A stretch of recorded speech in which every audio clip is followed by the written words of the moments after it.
Hello students, today we'll be doing a programming exercise on classes and we'll try to implement the some of the concepts that we have learned so far. So let us go into the IDE and do this programming exercise. Before I start a programming exercise, let me explain what I am going to do in this program.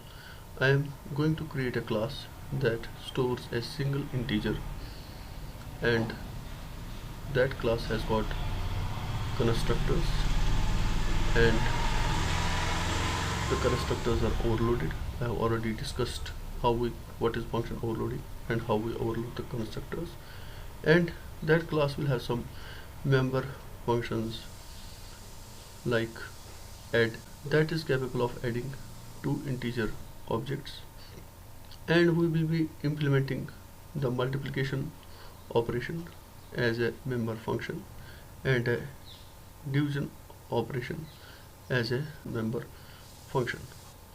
And I will be also implementing the functions to input the integer, and I will be also implementing a member function to display the contents of the integer. Okay, let us begin with our exercise. I declare a class integer that stores my integer. Since you know integer is a single number, let me call it as int a. Now my integer is stored in a. Now I create a public section of the class. In the public section of the class, I'll be creating my constructor.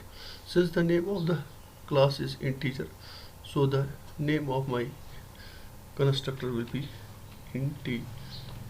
Okay. Now this is a no argument constructor, so it's a default constructor. It will be called whenever I will be creating the object of integer, and I will not be passing the parameters implicitly, so it will be called in case I only mention the name of object of the integer. Okay. Now in this constructor I am initializing my number, that is a to 0. So whenever the object will be created, its data member a will be initialized to 0. Okay. Now I will be closing the class and I will be compiling. Let us see if there are errors. It is a good programming exercise that we write few lines of the code, and after that we compile our program so that the errors don't heap up and we remove them from time to time. So I would advise you that once you write your programs, once you are writing a set of lines, you go for the compilation of those lines, and it will be a good practice because this makes debugging very easy. Now I have created the constructor integer. I will create one more constructor, but I am going to define that outside. This is a one argument constructor, say int a. Okay, int, as you can see, k. Now I'll be implementing this constructor outside the class. Okay, so I have given the prototype of the constructor in the public section. Now I will implement it outside. So I have a function named integer, and it accepts one formal argument, that is k. Then I can use this k to initialize my a. Okay, I can say a equal to k. Since constructor is a member function, it can access all the public, private or protected data. Since A is a private data, because it does not have a access specifier at the top, and if we don't specify the access specifier at the top, all the data items and the function members below it are taken as private. The moment this will apply up to the stage you give the next access specifier. Now I have a class integer. I have created two constructors in it, but this constructor I have to bind to the class, so I will use a scope resolution operator and a class name. Let me compile again. So it's a success. The constructor has been bound to the class. Now one constructor I have defined in the class and one constructor I have defined outside the class. So this is the exercise. In this exercise I showed how we can define the member functions inside the class and how we can define the member functions outside the class. Now let me create one more function which does not return anything, but I will call it as a input function. Okay, and this input function, what it does, it inputs the A. Since it's a member function and it is a public section, it can be called by any non-member function with the object name. Okay, now I will say cin A.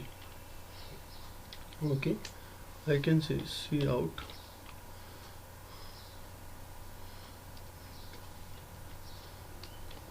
/n. Okay, enter the integer. Okay,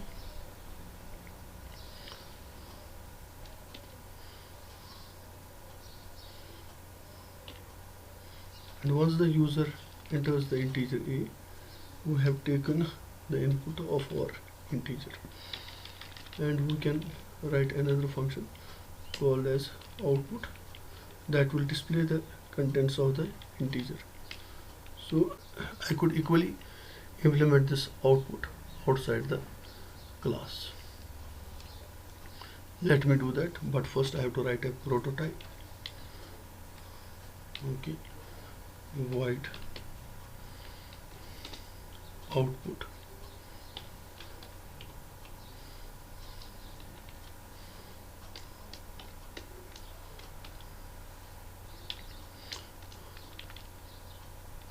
okay. Now in this output I'll be displaying this A. I have to implement it outside the class, so I will not define it within the class. I have simply written the prototype inside. Now I will define it outside the class. So how do we do it? Same method. We write void output, and then there are no arguments, but I have to bound the function that has been defined outside to the class by using the scope resolution operator and class name.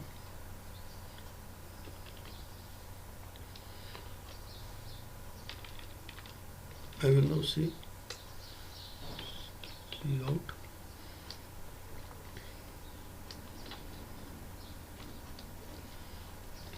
the value of integer is okay.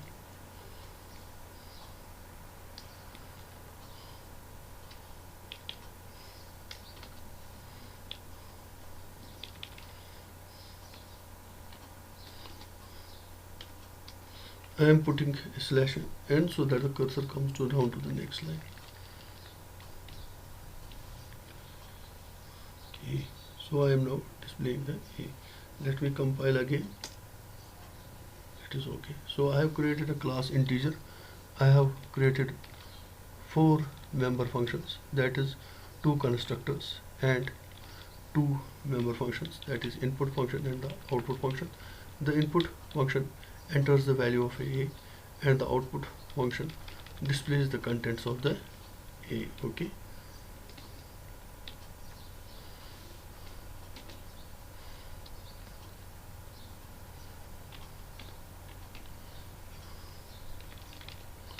Okay.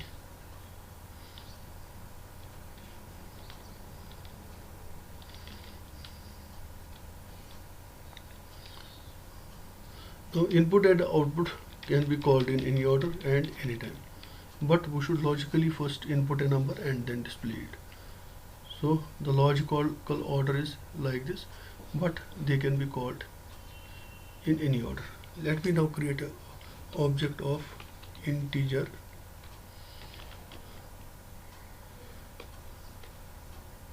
jar class, say O1. Okay. Now after creating the object O of the class integer O1 of the class integer, let us see some of the concepts of object oriented programming. Since in the class I have got the data member and function members, this is what we call as encapsulation. Now since I am creating the objects of type integer, this is what we call as data abstraction, because integer became now a new data type for me because I created it, and this data type can be used to create variables of this type, that is integer, that I have created. Now creating the variables is called creating a objects or instantiations of a class. So I have instantiated the class integer, and O1 is the instance of the class integer.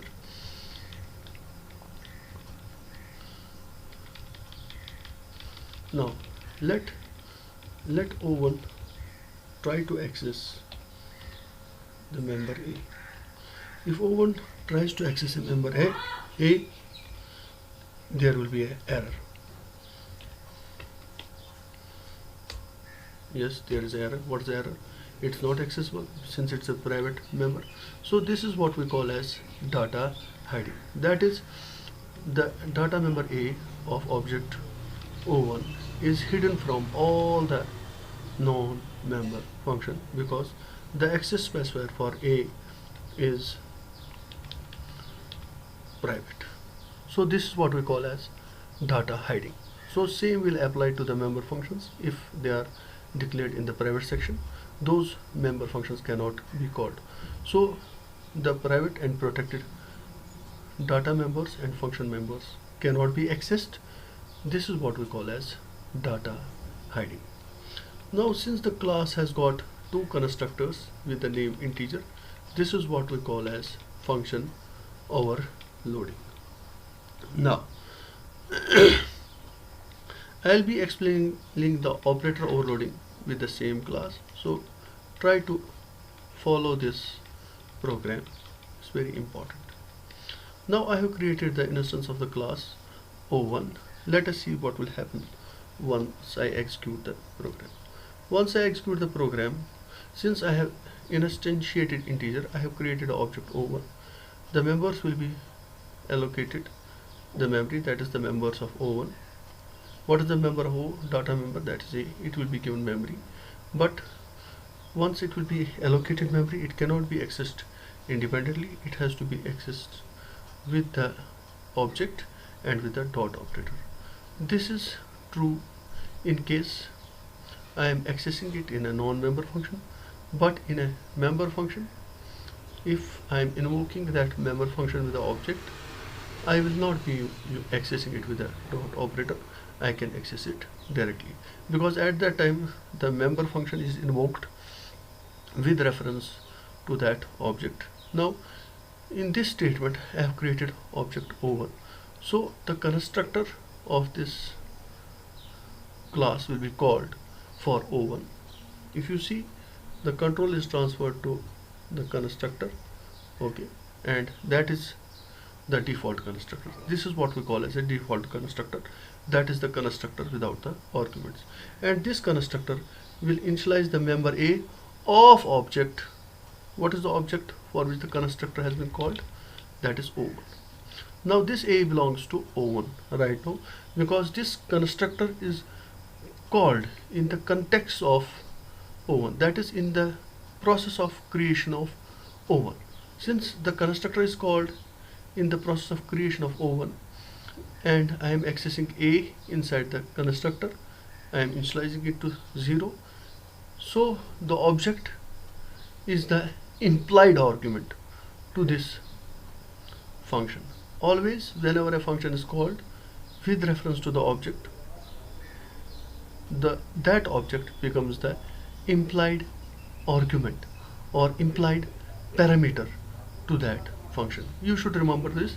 This is very important. So if I am accessing A, I am actually accessing O1.A and I am setting that to 0. Let us debug and watch the object O1.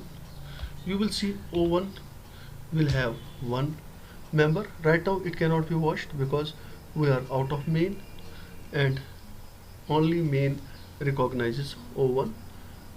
Why? Because O1 has been declared in the main and O1 is the what you call the local variable of main. Once we are watching, once we move into the function, only the contents of the local variables are shown in the watch window. So right now it won't show anything. So once I come to the main, you will see that the member of O1, that is A, will have the value 0. See here, now in the watch window, since it has only one member, so that is A and its value has been initialized to 0. This clearly shows that constructor is called whenever the object is created. Now let us create second object, suppose O2, and let us call a parameterized constructor for it. And for calling that, you have to implicitly call that constructor. That would be called by default. So I have to make the call to the constructor. Actually, I am doing two things in this statement. Once I say O2 bracket and then 7. Actually, I am creating an object O2 and I am calling a parameterized constructor which has got one argument, and that argument is K. I think I named it as K, yes, and the value of the copy of 7 will go into the K and that will be assigned to A. Since the second call to the constructor is for object O2, so the A of O2 is referred in that call, not O1. Okay, let us see that also. Once I call the function, if you see, first the constructor is called for O1. Okay, now let us watch O2 also.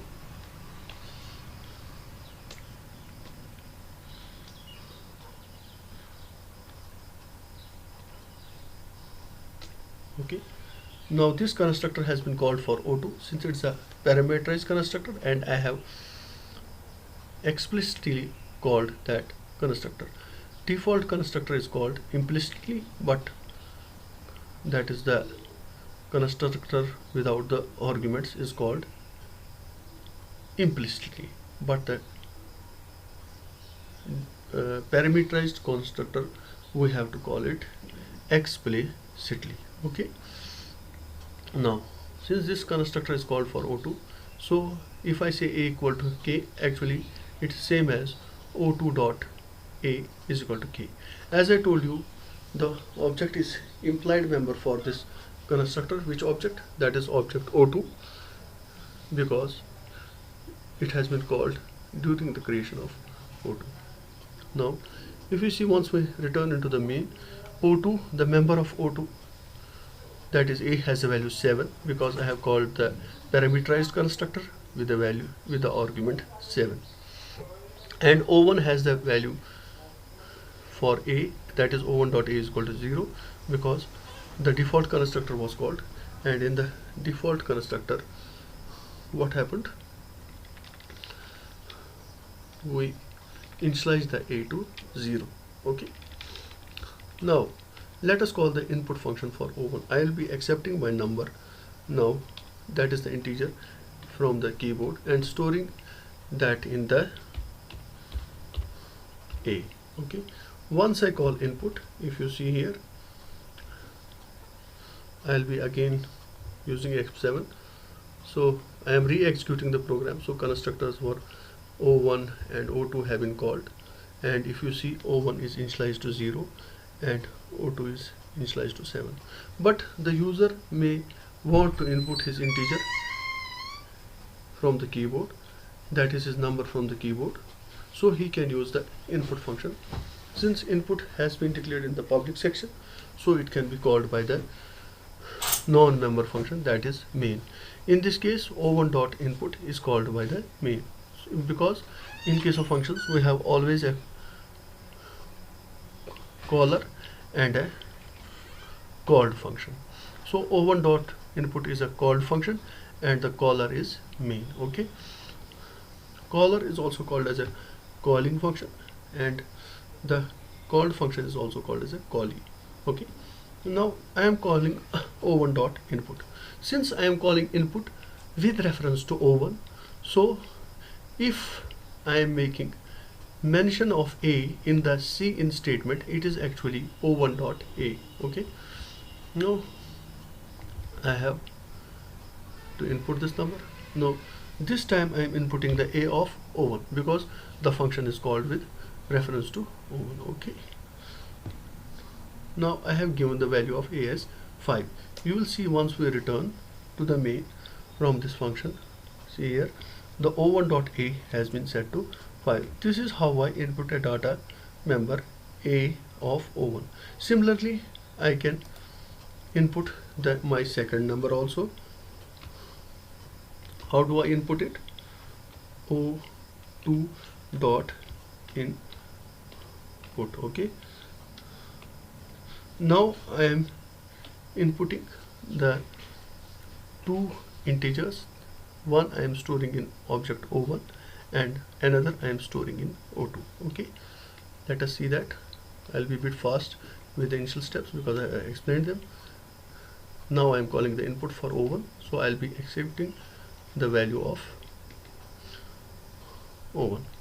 Now the previous message is basically of the first input call, so I can erase this using a CLR SCR. Now actually I am inputting O1's a. Okay, now since I have made the second call with the O2, I will input its value as, suppose, minus 57, because integers can be both positive as well as negative. Okay, now if you see in the watch window, once I return to the main, the O2's a has been set to minus 57 and O1's a has been set to 56. So you should understand that once we call a member function, and the object with which I am calling a member function, in this case the input, it will be always holding that object as the implied argument, and it can refer to its data members without using the dot operator, because we always say that for accessing a member of an object we need a dot operator. But in this case this is an exception where we call a member function with an object, and in that case we don't use a dot operator for the members within the object, but with the object we are making a call. In case we are passing the object as an argument to the member function, that in that case we have to use a dot operator. We will see that also. Okay, so this part is clear. Let me now try to show you how we input an object and how we display an object. Okay, O1 dot display. I can call this input and output in any order. Sorry, I have not called it display. Have I named the member function as display? No, it is output. So I should give the correct name, output. So I am calling first input to input the integer, and I am displaying the that integer that is stored in O1. Okay, let us be a bit fast with here first two steps. So now I am inputting the, now this time I am inputting, I should use CLR SCR, otherwise it will, this time I am inputting O1's A, and if you see, the value will be displayed on the screen after the call to output function. Okay, let us see the content. The value of the integer is 89. This is how we display the object. Now if an object had more than one members, I could have input all the members in the input function, and I could have displayed all the members in the output function one by one. Okay, I hope this is clear. Let me use a clear screen here, because the previous messages always come here. Okay, now I want to implement the add function as a member function that is capable of adding the two objects of the type integer. So I will call that function as an add function. Okay, I am going to implement this function. Since this function has one object as an implied argument with which I will make call to this function. Okay, now I'll be, suppose we call with O1, so at that time O1 will be the implied argument, but since I'm adding two integers, I need to pass the second integer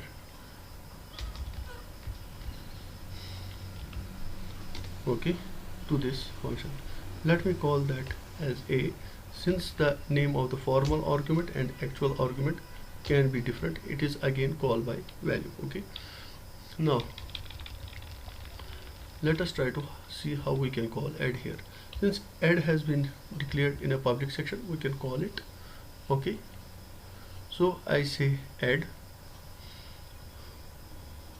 suppose I say O1 dot add. Of course I should have input the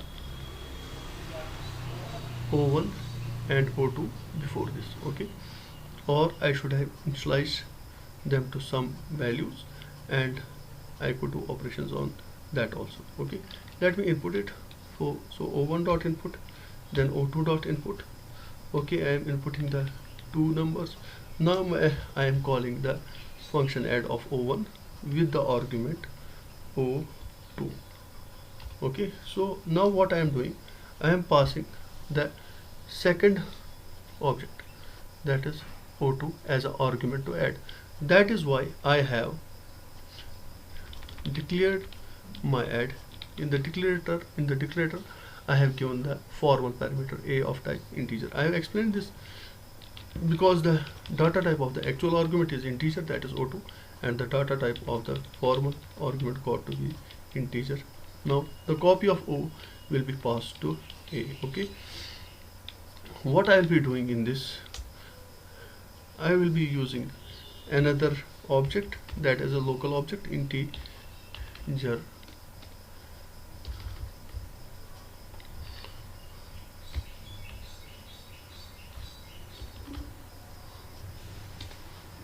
answer. Now this is the object in which I will be storing my, that is the answer, my results. So answer is dot A is equal to A. Now if I mention A, this is the A of the object with which I am calling the function, plus, let me call this object as the formal parameter as O6. Okay,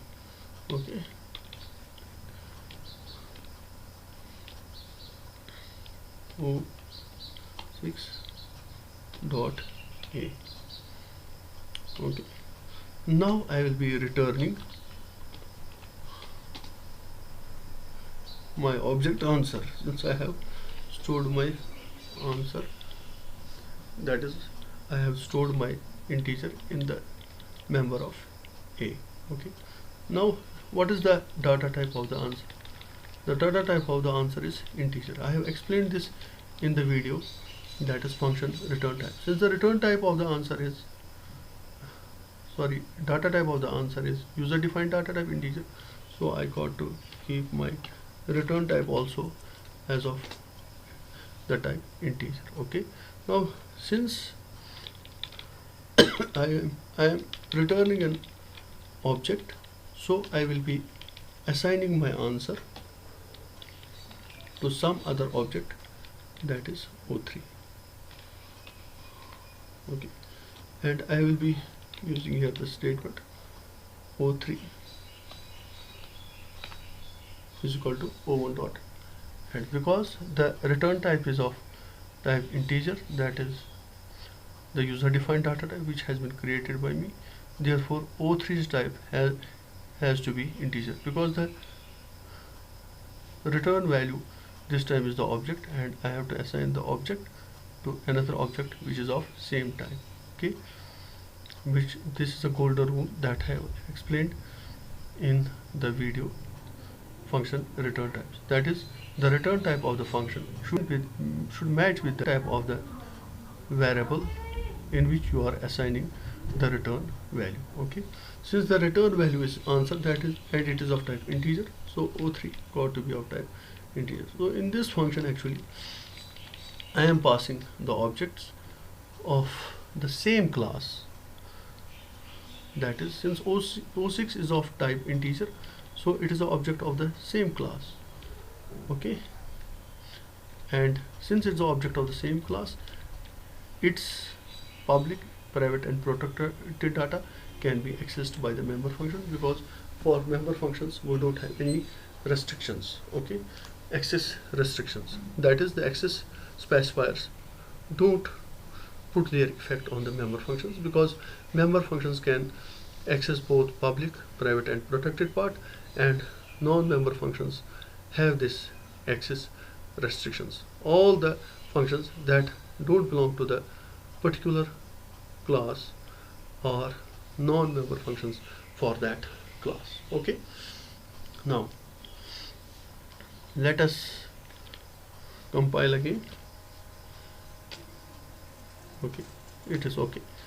Now after compilation I want to explain one step here. Suppose I am creating O2 and O3, and if I write a statement like this, O3 is equal to O2. Now I have explained the statement like this. Let me compile again.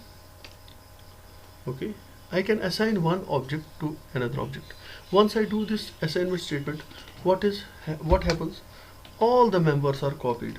All the members are copied. Whose members are copied? O2's all members are copied into the corresponding members of O3. Let us see this practically.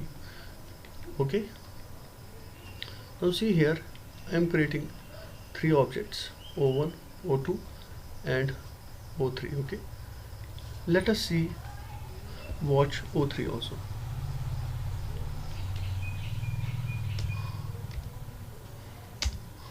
Now if you see, O3's A is 0 because I had called a default constructor for it. O2's A is 7. Since I am saying O3 is equal to O2, let us see what happens. All the members of O2 will be copied to the members of O3, but the corresponding members, that is A of O2, will be copied into the O3.A. Okay, let us see whether that happens. You watch the window. Since O3's A is 0 but O2's A is 7, this is a very important statement, that we can assign one object into another object provided that their data type is same. Now since data type of O2 and O3 is integer, so we can make this assignment. If it would have been an object of a different class, then in that case this assignment was not possible, but it could be made possible by some other means. This we are going to study in data conversion. But once we assign one object to another object, the object should be compatible in their data type, and the corresponding member of the object on the RHS will be copied into the members of the object present in the LHS of the assignment statement. Once I execute this statement, if you see, O3's A has become 7. So this is a proof that once we assign the objects of one type into another type, provided their data types are same, I can call O2 as a source object and O3 as a destination object. If I assign a source object to a destination object, all the members of source object, whether they are public or private or protected, will be copied into the corresponding members of the destination object. Okay, this explanation was important. I have explained it in my videos, but maybe somebody has not watched those videos. It is very important that you watch my videos in a sequence, because I have explained the concepts in the logical flow. Okay, now let us re-execute this program, and this was the explanation because I needed it in the next step. Now let me first all the constructors. Okay, once this job is over, I have already explained. Then I'm clearing the screen. Now I am inputting O1. Okay, once I call input of O with reference to O1, so this time I am inputting the O1. Say I call it as value of the integer I enter as 4. Now if you see, once we return, O1's A is 4 here. Now I am calling O2. Okay, and if you see here, I have called input or output. Okay, I have called output. Okay, sorry for that, I should have called here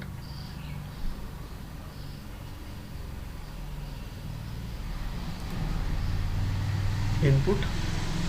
So O2 dot input, because I will first input both the integers. Let me re-execute.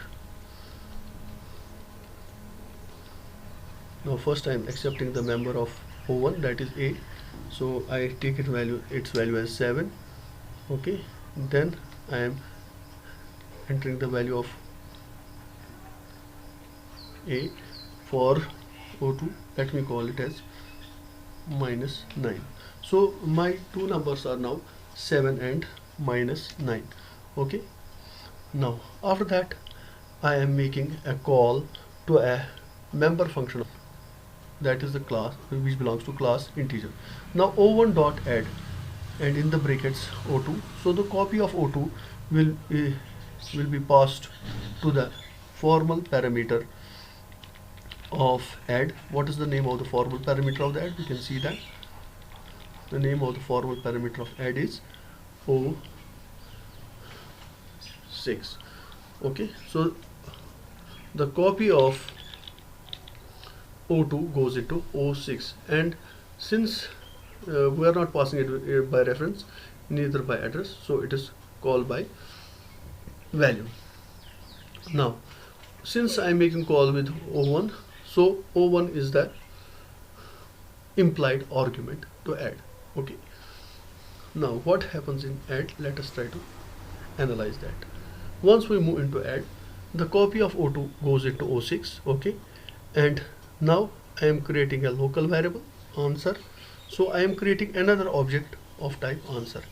In the answer.a, that is in its member, that is answer.a, I am storing A, since this A on the RHS belongs to O1, because I am calling the add with O1, and O6.a has the copy of O2.a. So I am adding O1.a to the O2.a. The name of the actual parameter and formal parameter can be different. That is not a problem. Now once I am adding the two integers, then I am storing the same member in answer.a. Okay, so I am returning the answer. So the answer is returned at the point of call. Now why this integer is called, this constructor is called, because I am creating an object inside the what you call member function, that is answer.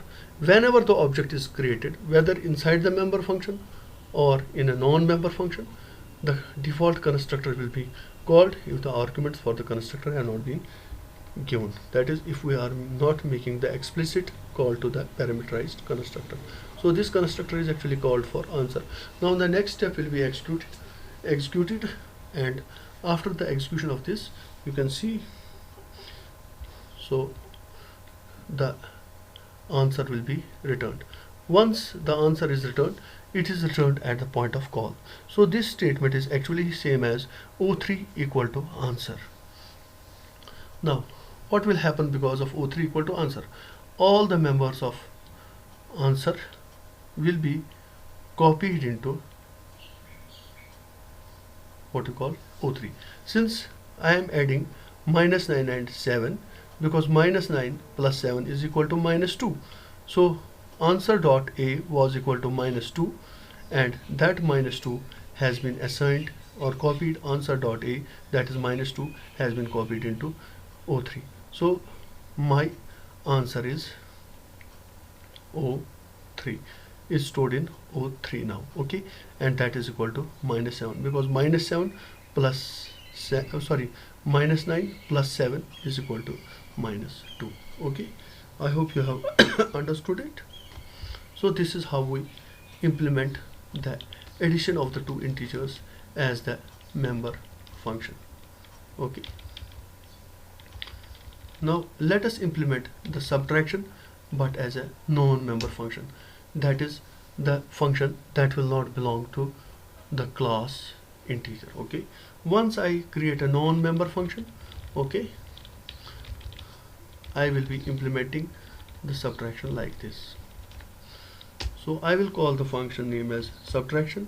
Since I am making it a non-member function, so it is not a member of the class integer. In that case, I need not to bind this member using a scope resolution operator and a class name. Okay, now I will pass two objects to it which are of the type integer. Okay,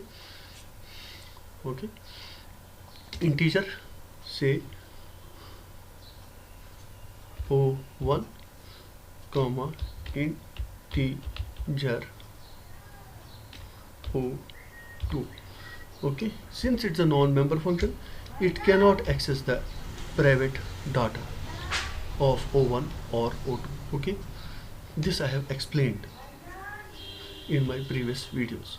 Now it will calculate the answer that will be stored in an object of type integer. So it returns the integer. Okay, that is an object of type integer. Now in this function, I am passing the objects as arguments, as well as I am returning the object as my return type of the function. So I create a integer answer. Okay, now I can say answer dot A is equal to O1 dot A. I have to use a dot operator here for both O1 and O2 because it's a non-member function. It cannot access directly one of the objects, that is a implied argument. But in the case of non-member function, no object is the implied argument. So I had to pass both the objects which I wanted to add, that is their corresponding members, that is A of O1 and O2, which stores my integers. Okay,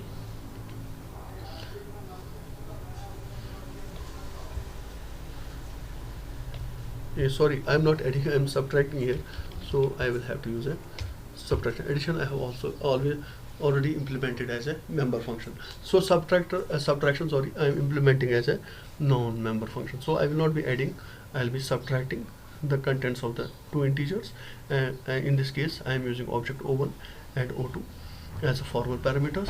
So but it will give errors right now. Why errors? Because it's a non-member function and it is trying to access A, that is the private data of O1 and O2 and of answer. Okay, so let us see the error first.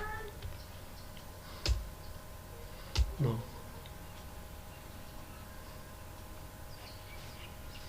I have to first remove this. Okay, there's an error. What is integer a is not accessible, integer a is not accessible, integer a is not accessible, because I am trying to access the integer a of answer. Sorry, I'm trying to access the member a of answer, member a of O1, and since subtraction is a non-member function, what is the way out of this? The way out is friendship. Only the friends can access, that is the non-member functions, which are the friends of a particular class, can access the private and protected data. I told you the data hiding would have been a limitation, but since we are provided with the concepts of the friends function, this is how we can overcome the data hiding of the what you call a particular class or any class. Let me copy this line and I'll put it this line in the public section. Okay, this is how I show you the concept of, now I have to use a keyword.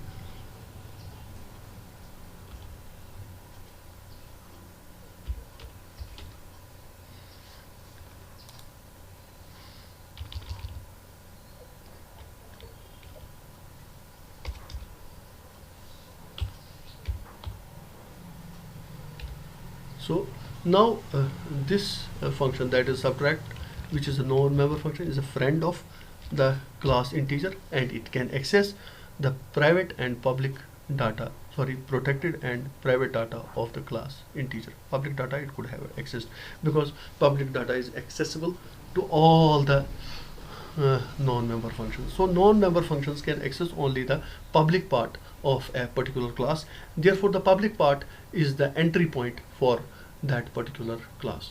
Now if I make a particular non-member function as a friend of a class, it can access both private, public and protected part, both data members and function members. Public part it could have access without that also, but it will be now capable of accessing the private and protected part by making it as a friend. Okay, this was the concept of the friends class, and which I have already explained in my video. Okay, now let us see if there is an error. Okay, now there is one more thing. Now main will call the add. We have already shown how we edit the objects by using a member function. Now we use the add, subtract. We will use subtraction, which is the non-member function, to subtract two members, that is two objects and their corresponding integers that are stored in them. I can say O1 comma O2. Now O1 and O2 are passed to the subtract as, which is a non-member function, by value or by copy. Since I have not mentioned the ampersand in the formal parameters, neither I am using pointers, so it's a call by value. So copy of O1 and O2 will go into the copy of O1 and O2. Note that this O1 and O2, which I have declared in the formal parameters, is different from O1 and O2 of the main, even though name is same. Okay, now since this is same as O1 equal to O1 and O2 equal to O2, of course O1 and O2 will be qualified with their function names so that their names are different. Okay, now let us do this subtraction as well. So I have created two objects. Okay, I am using the cursor. Now here I am calling the input function. I will be inputting what you call my first integer, let us say -4. Okay, then I will be inputting my second integer in O2. Let us say it is 9. Okay, so let us now call the function subtract. So I am making a call to a non-member function, so it has got both the objects as arguments, because there is no implied argument in this case, both O1 and O2. Okay, now because the subtraction will take place between two arguments. Okay, now I am creating the answer, so constructor will be called for this local variable also. Once the answer has been returned, it will be assigned to O3. Let us watch. Okay, since O1 I had entered the a as -4, and for O2 I had entered a as what you call 9. Now I am storing the answer in O3. Okay, yes, there is a mistake. I should have written here the return statement. Okay, that is return answer. Okay, this is important because that's why I got a junk value in O3, otherwise I would have got answer. Okay, so return statement is important here. Let us do it again. So I'll be passing the first integer. Sorry, this I'm initializing through constructors. Now clearing the screen, I'm inputting my first number. My first number is suppose 8. Okay, then I'm inputting my second number. Okay, this second number is suppose -5. Okay, now I am calling the subtract and I'm creating an answer local variable, that is a local object, and the constructor will be called for it, and then I am returning the answer. Okay, now the answer is 13. Why 13? Because it is like this: O1 minus O2, that is 8 minus O and then -5. 8 minus minus becomes plus, that is 8 plus 5, and that is equal to 13. Okay, this is how I implement, and that is I subtract the two objects, that is their corresponding data members, by using a non-member function. So the difference between the add and subtract is that add has only one argument, and one argument is implied because it's a member function, but for subtract both the arguments are to be passed for the subtract. For multiply and divide, I'll be showing that in the next class, I think, and that will be better. Okay, I hope you have enjoyed today's video. Thank you.